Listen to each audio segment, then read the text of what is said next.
Patong-patong na kaso ang isinampa laban sa isang guro matapos daw niyang itanan at ilang beses na pagsamantalahan ng batang estudyante. Nakatutok si John Consulta. Di na naawat ang nanay ng biktima nang nakaharap ang gurong ng abuso umano sa kanyang 11 anyos na anak.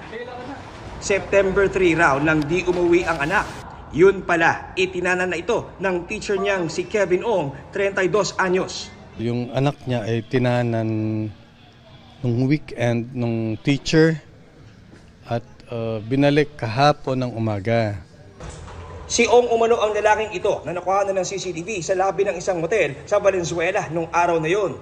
Nakakuhanan din siyang kasama na ang batang biktima nang dumiretso sa second floor. Bago niya inuwi kahapon yung victim niya, yung 11-year-old na estudyante niya, ay nalaman natin na ilang beses pa niya hinalay ang bata. May kuha rin sa dalawa habang bitbit ang kanilang mga bag papunta sa kwarto kung saan umano mahigit 24 oras na paulit-ulit na hinalay ang biktima.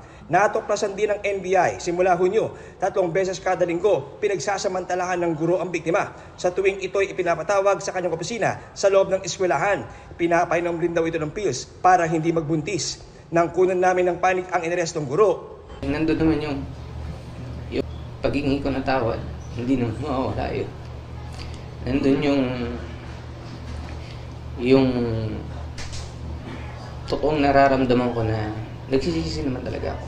Kanina, na-inquest na ang suspect para sa mga kasong statutory rape, child abuse at abduction of minor na walang piyansa. Inaalam na ng NBI kung may iba pang estudyanteng biktima. May mga information tayo na natanggap na matagal na niya ginagawa ito. So,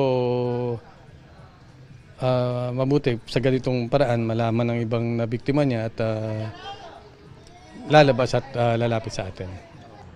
24 oras.